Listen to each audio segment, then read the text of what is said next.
guarantee to have that bonus more frequently. Yeah, it's an interesting strategy. We've seen a lot of options too, and with these support Pokemon, ever since the Score Shield nerf, it's been kind of tough to find a good item for that third slot, so 2 experience shares is a great way to do it. Yeah, we see Dragonite going into the central area for both of these teams now here with a 2-1-2 split evenly in the top and bottom path from as they start contesting these wild Pokemon. Yes. Yeah, the bottom path very exciting. Wraith trying to get a little bit of damage on these Aegislash in a noble sword duel, but this time, No-Show's Woolon is going to take the first KO of the game. Yeah, Aegislash, a character capable of dealing large burst damage to secure these last hits, but it also is very paper thin in these early stages when it does not have that shield mode. Exactly. Now, Blossom on the Snorlax is holding the experience share, as you were mentioning, as is Ice in a Blissey on the other side. Now, both of these Pokemon are considered to be the tank option for their team. Large HP bars, they can get up close and personal with the enemy and get out, still being safe. We see prioritization here in the top path of getting that Zarina to her second stage at that level 4 breakpoint, as we see a Brawl getting ready to break out in the bottom path around these first bees spawning at the 850 mark. Yes, both Dragonites in position. Nice little Astonish there to get a bit of a stun. Wraith goes in really deep, but they're going to get KO'd. Woolon Shadow Sneak goes to their safety of their side, and they're able to escape for free. Hoopa taking a lot of damage, but an Astonish stun will mean that they get back to their base for healing. We see kind of the danger these melee characters get themselves into in these engagements early on when they have to walk up to try and contest these last hits and just kind of get ripped apart by opposing ranged attackers. Exactly. Now, a lot of melee Pokemon in this server. 3 all-arounders going to be in it, so when we see these fights go down, it's going to be a lot of brawling, but the burst damage from Aegislash will be an important factor. As we head on into the mid-game here, levels are pretty evenly spread between these two teams, while the scoreboard pretty similar, as well as with the first big push-up here onto the point by Orangutan.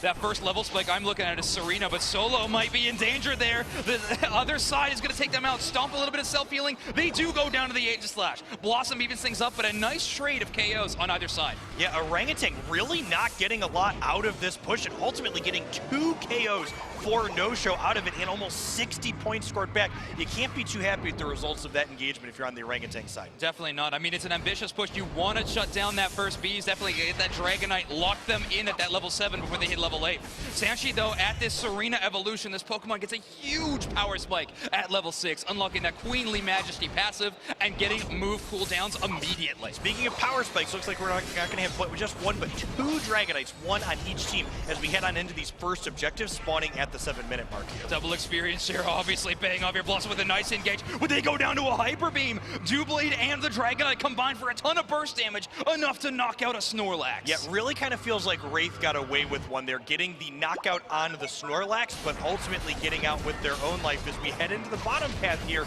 around this first Dreadnought objective. The Dreadnought fight absolutely going off right now, locked down to a sliver of HP, and the right side takes it. No-Show's Dragonite is able to secure it with a nice Hyper Beam. They Unite move to get on the other side and cut off the retreat of Orangutan. They start chasing down Airy, but they are going to be taken out. They do lay down the hyperspace hold for a reset, and Wraith goes in for another engage. They actually wide guard to get a lot of healing, and now in shield form, they'll have even more. They do escape with the Sacred Sword. No-Show not choosing to push that one for the KO.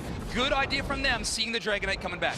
Yeah, really love the disengage here from No-Show, looking to not repeat the mistake that Orangutan made in their top path of overextending, then ultimately giving experience back to the opposing team when they're currently ahead. Yes, and now the second objective of this game, spawning at the same time, a little less important is the Rotom. This fight starts out, though, on the goal zone, as yet again, Woolon starts going all the way into the enemy line. They get knocked out by Serena, though, and now is getting a little bit of an exchange here. Serena from No-Show unites, but followed up by another Unite.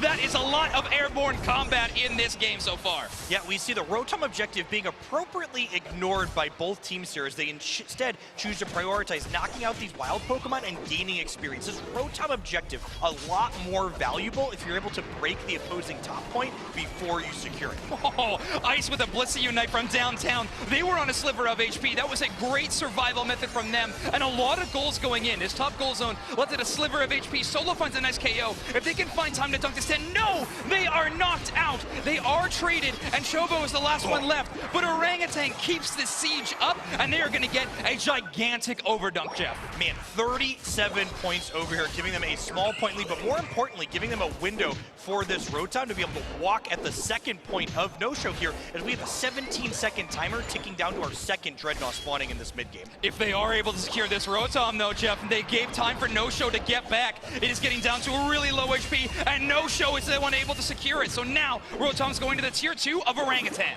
It looks here, yes, the goal was broken by no-show before this objective went down here, and now we see Hoopas popping off in the bottom path here with their massive Unite moves. Every button in the game being pressed, a huge Hyper Beam secures for no-show, their second Dreadnought of the game.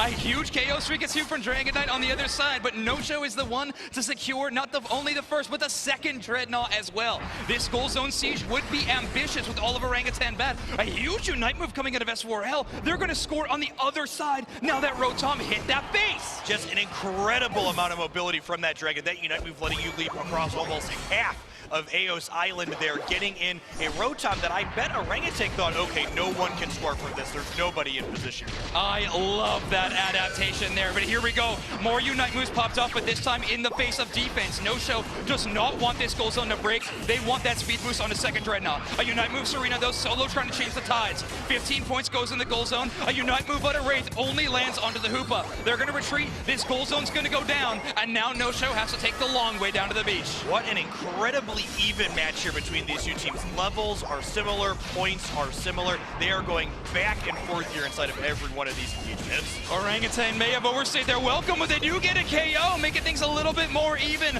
Blossom with a nice heavy slam grabs two of them and blocks Wraith into the wall. They're able to escape with the Sacred Sword, but the KOs keep on coming. Solo with so much self-healing on those double stumps. Hoopa's able to finally take him down, or rather the Dragon Knight. And last but not least is Ice and Airy, just trying to get the rest of their team out of there. The question going to be, can S4L make it out of this engagement without getting knocked out? It looks like a key Unite move capturing KST there. Lets him get a 4 KO streak for S4L. Almost level 15 at the 3-minute mark. S4L that close to the Penta KO. Robbed by the Serena maybe a little bit, but shout out to Blossom with a heavy slam to knock up everybody away from that Uber reset portal. Really seeing the fantastic power of Snorlax here out of no-show inside of the engagements. Those blocks and those heavy slams protecting their carries in ways that Blissey just can't. Jeff, I see a level 15 Dragonite on my screen.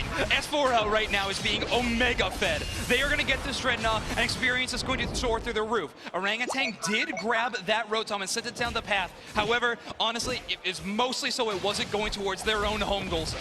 Yeah, in Pokemon Unite, while levels matter, the last two levels, 14 and 15, they matter more than most. The stat increases you get for this endgame engagement here in 15 seconds are huge at those final level spikes. That's true. These levels are going to matter a lot. The scoreline is so close. They're going to need to win a big team fight here at the start of the final stretch. We see Snorlax and others getting in position as perhaps the brawl's going to break out a little bit early.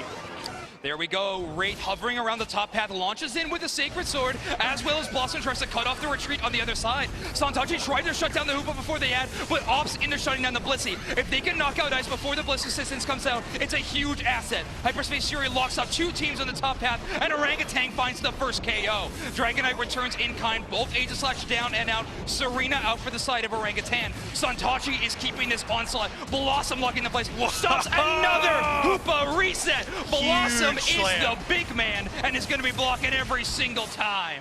Yeah, and we see here this engagement went solidly in favor of no-show. And looking at those Unite move boxes that we see on this coverage now, it can tell why. Orangutan had not only their Zarina, but also their Aegislash removed from that engagement before they could press their powerful attack. And of course they did. Look at the stuns available to them. Both Snorlax and Serena are great at jumping on you and stunning you just for that half second, enough to block that. Okay, so now, with a minute left in the game, no-show is looking at 606 points, and Orangutan has only 224. A comeback is possible, Jeff, but you know these goal zones give you so much health and shields, it's gonna be tough to do. Not only that, but you need Eos energy in your pockets. Zoinks 400 points means they need 200 between their characters. They just barely have that amount now. No one can get knocked out. All of this energy needs to go in. They decide to stack up there, but look at Blossom! A triple block. There was 4 at the start, there was 3 at the end, but what really matters is that they were all swept off that point. Serena does KO Blossom, still has their Unite move. They launch in and pick him up and put him into space. A KO streak at 3. This comeback may be possible. Only 15 seconds left though. They need to break this goal zone and they need to head to the home one if they're gonna win this game. We're going to be down to the wire here. I don't know that we're going to have time to deposit this AOS energy even with the successful end-game engagement that Orangutan had here. All right, here we go. Finally hitting the goal zone, and the scores are trying to matter, but let's look at the final line. As our score ticks up here on AOS Island, our first game in round 2 goes over to No-Show with a 606 to 356 lead. Yes, a really impressive play there from No-Show. Solo trying to carry the team there at the end, a KO streak at 3 in the final seconds, but just a second too late, and they're not able to get that game win. Great showing from No-Show in their first debut on stage. Yeah, definitely a powerful engagement from them, getting 5 entire knockouts during that Zapdos engagement to just 1 on their side. Very decisive victory here. As we look and see, this game, up until that endgame engagement, was very back and forth. A lot of knockouts on both sides here. Yeah, Orangutan was definitely behind in experience a little bit, but they kept finding angles to bring it back into this game. Santachi at 9 KOs on that game. I believe 5 or maybe even 6 of them were in the final 2 minutes of that match. Yeah, the big thing that stands out to me is not only the knockout counts here, but look at the number of assists on both of these teams. These teams were brawling at lots of points throughout this match, and everyone was chipping in to do their part. What is range damage, Jeff? What is it? No, here in Pokemon Unite, in this metagame, it is all about the brawl. We are going to see a lot of melee Pokemon showing up, and S4L was showing up with 108,000 damage in game number 1.